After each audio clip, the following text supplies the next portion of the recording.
Hello അസ്സാം വലൈക്കും welcome to our YouTube channel. ഇനി നമ്മൾ കാണിക്കാൻ പോകുന്നത് നമ്മൾ ചോറൊക്കെ ഫ്രിഡ്ജിൽ വെച്ചിട്ടുണ്ടെങ്കിൽ നമ്മൾ ചൂടാക്കില്ല. നമ്മൾ സ്വാഭാവികമായിട്ട് എല്ലാവരും വെള്ളം തിളപ്പിച്ചിട്ടോ അല്ലെങ്കിൽ ഓവനിൽ വെച്ച് ചൂടാക്കിയിട്ടൊക്കെയാണ് ചൂടാക്കാറ്. അപ്പോൾ അതിനേക്കാൾ എളുപ്പത്തിൽ എങ്ങനെ നമുക്ക് ചോറ് ചൂടാക്കിയെടുക്കാൻ നോക്കാം. അപ്പോൾ ഞാനിത് ഫ്രിഡ്ജിൽ നിന്ന് എടുത്ത് വെച്ച ചോറാണത്. അപ്പോൾ നമ്മൾ എന്ത് ഫുഡ് ഐറ്റംസ് ചൂടാക്കുകയാണെങ്കിലും നമ്മൾ ചൂടാക്കുന്നതിൻ്റെ അരമണിക്കൂർ മുന്നെങ്കിലും നമ്മൾ പുറത്തെടുത്ത് വെക്കണം. സ്ട്രെയിറ്റ് ഫ്രിഡ്ജിൽ നിന്ന് എടുത്തിട്ട് നമ്മൾ അങ്ങനെ ചൂടാക്കരുത്. ഇത് ഞാൻ ഇപ്പോൾ വാഷ് ചെയ്തിട്ട് ഒന്ന് കഴുകിയിട്ട് നമുക്ക് വെള്ളം വാർന്നെടുക്കണം. അപ്പോൾ എന്ത് ചെയ്യണമെന്ന് വെച്ചാൽ ഇതിപ്പോൾ ഒന്ന് കഴുകിയതിന് ശേഷം ഞാൻ ഇതിവിടെ വെള്ളം വാർന്ന് വെച്ചിട്ട് ഇപ്പോൾ വെള്ളം ഫുൾ ഒരു തുള്ളി വെള്ളം ഇല്ലാതെ തന്നെ ഞാൻ ചോറ് ഊറ്റി വെച്ചിട്ടുണ്ട് കേട്ടോ.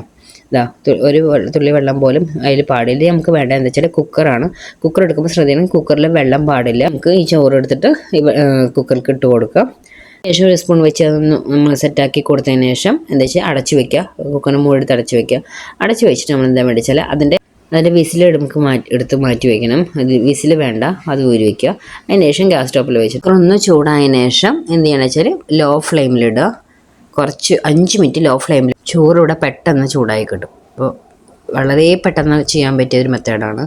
അപ്പോൾ അടി പിടിച്ചിട്ടോ ഒന്നുമില്ല, ഫ്രഷായിട്ട് നമ്മളിപ്പോൾ തന്നെ ചോറുണ്ടാക്കിയ പോലെ തന്നെ ഉണ്ടാകും. നമ്മൾ ചൂടാക്കി എടുത്താണോ ഒന്നും തോന്നില്ല കേട്ടോ. അടി പിടിക്കുകയും ചെയ്യില്ല, കാരണം നമ്മൾ ലോ ഫ്ലെയിമിലില്ല കേട്ടോ ആക്കുന്നത്. അപ്പോൾ ഫ്രഷായിട്ട് തന്നെ കിട്ടും. അപ്പോൾ എല്ലാവരും ഇതുപോലെ ഒന്ന് ട്രൈ ചെയ്ത് നോക്കുക. കാരണം നമ്മളെപ്പോഴും എല്ലാവരും ഓവനിൽ വെച്ചിട്ടോ അല്ലെങ്കിൽ വെള്ളം തിളപ്പിച്ചിട്ടൊക്കെയാണ് ചൂടാക്കാറ്. ഇനി ഇങ്ങനെ ഒന്ന് ട്രൈ ചെയ്ത് നോക്കുക. വെള്ളം തിളപ്പിച്ചിട്ടൊക്കെ നമ്മൾ ചെയ്യുമ്പോൾ അത്രയും ഗ്യാസും പോവും, നമ്മളെ ടൈമും പോവാണ്. ഇത് ജസ്റ്റ് കഴുകിയെടുത്ത് നമുക്ക് ഇത്രയും ചെയ്തിട്ടുണ്ടെങ്കിൽ പെട്ടെന്ന് ആവുകയും ചെയ്യും, നല്ല ഫ്രഷായിട്ട് തന്നെ നമ്മളെ ചോറ് ഇരിക്കുകയും ചെയ്യും.